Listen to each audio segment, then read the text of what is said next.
What is going on, beautiful people? Welcome to another episode of the Narcissist Code. I am your favorite self-aware narcissist, Mr. Lee Hammock, aka Mental Illness from TikTok, Instagram, YouTube. You know where to find me at. If this is your first time seeing my face, I am a diagnosed narcissist. I have narcissistic personality disorder. It is my cross to bear. I've been in psychotherapy for the last nearly 4 years, October of 2017. The point of my entire platform, to make it clear to the people out here trying to troll me, is to bring awareness to narcissistic personality disorder and to also, in the process, validate the victims and survivors of said abuse. Hey, you are not crazy. Sometimes, it's the other person. Today's episode is going to be about the narcissistic friend. So this is something, like a topic I haven't touched on a lot before, but I've been getting a lot of requests in my inbox. On my TikTok, on my Instagram, like literally everywhere. He talk about narcissistic friends. So, of course, like I said, I'm a diagnosed narcissist, and I have friends. I have a lot of friends, actually. But over the years, I feel like a lot of my friendships have dwindled down a lot. Just a tremendous amount. I used to have a lot of close friends and family growing up, but right now, since I've been on this last, path of self-betterment, I don't have as many. I still have my brothers and things like that, but I don't I feel like now, if I call somebody, I don't know, like if my car broke down, I wouldn't know who to call other than either one of my brothers or my wife or my cousin Omar. Even though I could probably call people, I just wouldn't feel comfortable doing it. You know what I mean? Because I haven't talked to people in a long time because I've been on this, if you ain't with me, you against me type stuff.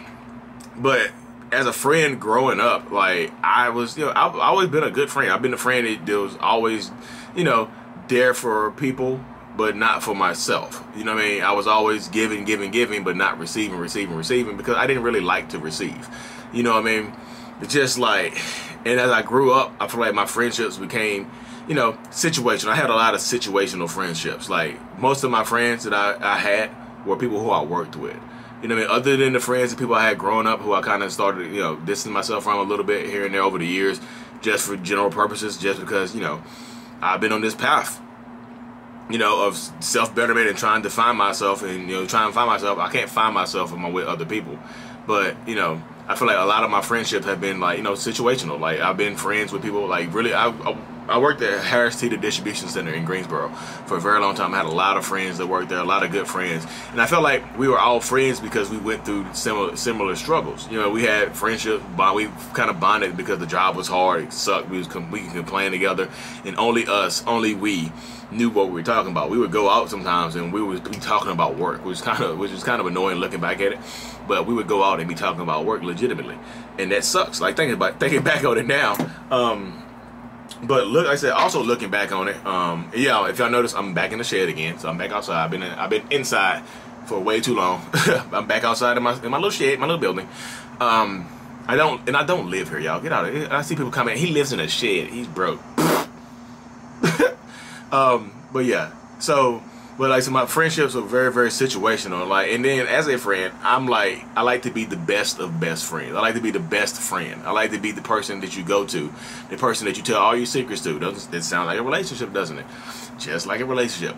Tell me all your secrets. Tell me everything you want and need. And then, friends can love bomb you too. A narcissistic friend will love bomb you and give you everything that you want and need to suck you into a friendship, to suck you into a long-term friendship. This has been my best friend of 10 years. You know what I mean? This has been my best friend of 20 years or whatever, but they are narcissists. You know what I mean? We vibe, we had so much in common growing up or whatever. And you come to realize that person really didn't have anything in common with you. They were just giving you what you wanted because they needed a friend, because they wanted you as a friend. They wanted you as a companion. A narcissistic friend will kind of love bomb you too. It will so a better word would be used as idealizing you. Will idealize you. Literally just give you everything you want. Pick up your hobbies, pick up the stuff that you like to do.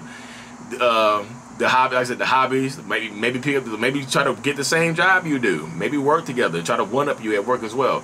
Don't let your narcissistic friend be your boss. Oh my goodness. Don't let them be your supervisor. Oh my goodness.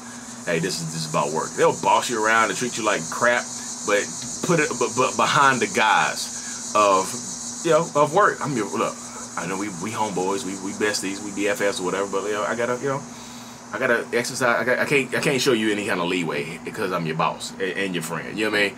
So I can't be both. In that situation right there, like I said, so getting tired of with your narcissistic friend at work is a rough thing. With your best friend at work, And like I said, when the idealization stops, when the narcissistic friend feels like they have you trapped, and like the idealization stops with a narcissistic friend when they feel like they have enough information on you to destroy you. You know what I mean? Like even now, every time I meet somebody new, I feel like I need to get enough information to take them down in case they try to take me down. Like I need to know something bad about you so I can use it against you later on. You know what I mean? Just in case, like we gonna be friends and close together. I need to have some damaging information or a way to get back at you in case you get back at me. I'm not gonna use it. I have no intention on using it. I'm gathering this information. I'm gathering this intel, but you know, I don't want to have to use it. I don't have the intent to use it. The intent is to protect myself, to defend myself. I don't want to have to use it, you know, to get what I want, to get what I need, to get you to be quiet and leave me alone sometimes. You know what I mean? So, the narcissistic friend wants to be the one that you confide in, but will rarely confide in you unless they're, you know, unless they're like inebriated or drunk or out of their mind or something like that in that moment. You know what I mean? So yeah, the narcissistic friend will definitely set it off. Well, like I said, we'll gather information on you, will idealize you, pick up your hobbies, pick up your traits, and sometimes become you. Start to talk like you, start to act like you. Because I'm one of those friends that start to talk like you, act like you, do what you do. Because I pick up the good characteristics from my friends that I like or I admire. If I admire somebody's like charisma, I'm like, damn, I like that, and I'll ask him. One of my homeboys, Jonathan Taker, he'll tell you. I ask him legit, like, dude, how you like this? Because he's like loud, boisterous. People love him. People hate him too. But people love him. You know, I was just like, bro, how are you like this? And he just told me, like, man, he told me about his upbringing and whatever happened to him. I was like, man. And I've kind of picked up those traits a little bit. I picked up the good traits of him. Being loud when I need to. He's loud unnecessarily sometimes. I'm loud when I need to. I'm boisterous when I need to be. When I need to make an interest and stuff like that. So I've picked up those traits from him. You know, so don't be surprised if your narcissistic friend starts to act like you, talk like you, and want to be you. And try to replace you sometimes. They'll try to replace you in certain people's lives. So you got to kind of be careful with that as well. You know what I mean? Because, like I said, they're your friend, but it's kind of like they're your competition as well. They see you see them as a friend, but they see you as, you know, competition and a friend over here and there. And don't be surprised if the narcissistic friend ghosts you. A narcissistic friend will literally ghost you and disappear out of nowhere like nothing happened, and come back to you. Just like a relationship, will ghost you. The friend will ghost you for a week, couple days, a month, because they'll give you the silent treatment. Like, I'll stop talking. If a friend doesn't listen to me, I'm getting some fire ass advice and they don't listen to me, I'll stop talking to them. I'll ghost them. I'll leave them alone. Because, like, you don't listen to me, you too good for my advice, then peace. Peace. You don't need me? Peace. You don't need to hear my voice? You're not worthy of my words. I mean, you know, if you don't want to listen to me, you're not worthy of my words. You know, I had a lot of friends that used to work in the warehouse with me. You know, they are still at the warehouse. I've been out of there since 2017. I miss them, you know, but I just, like, I don't even talk to them no more. Like, how do you work with somebody for 6-7 years and you just stop talking to them completely? Like, I have literally went ghost on them. I know they probably see what I'm doing and see what I got going on, because some of them follow me on TikTok. But, you know, do I miss them? Yeah, I miss them, but I just don't have the energy to, you know, reach out to them and stuff like that. I'm kind of embarrassed and ashamed to reach out to people haven't talked to them in years. You know, it's just weird. I was just like, nah, I'll be alright. I don't have to talk to them. I'll still be okay. So, like I said, the narcissistic friend will ghost you. They'll idealize you. They'll discard you. They'll discard you too. Like, imagine your friend sleep. I haven't done this personally, but narcissistic friend will sleep with your girlfriend. Will replace you will try to take over your life. Will try to just insert themselves in your life. If you have this is the man narcissist or whatever. You have a good wife, family, and kids, whatever. They'll just try to insert themselves into your life. Just take your wife, take your kids, and be stepdaddy to your kids, and, you know, marry your wife. Just replace you and not talk to you again. And act like you should know you're okay with it. You should be okay with it because y'all friends. Like, man, I can just treat it better. You okay? I can just treat it better. You'll be alright. You know what I mean? Stuff like that does happen. I've seen it happen before. And like I said, the narcissistic friend will spread rumors about you. So if they do have secrets on you, and you could be because you overshare it with them because you've been comfortable with them for years, or you just, you know, they have good energy. You read their energy, and you like them, you care about them so much.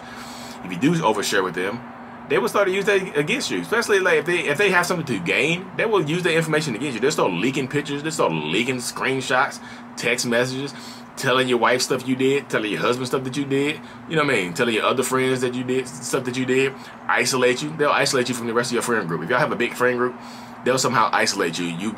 You'll lose all of the friends in that group except for them. Like, how did this happen? And they'll still be friends with everybody in that group, but you'll be one on the outside looking in. You're like, well, how am I not friends with anybody anymore? That's what I said. friends building a friendship is, it's a tough thing. I've had people talk about, I've done one-on-ones with people before when they talk about their narcissistic friends. Like, my friend's a narcissist, this is that. I'm like, yep. You have the same way. I mean, I know it's hard to cut people off, but if you have to go no contact for your peace of mind and your strength, because some of them are super needy, and they will need a shoulder to crown, but they will not provide you the same. They need a shoulder to crown, but they will not provide you one to crown. Nope. They will whisper your successes and scream out your failures. You know what I mean?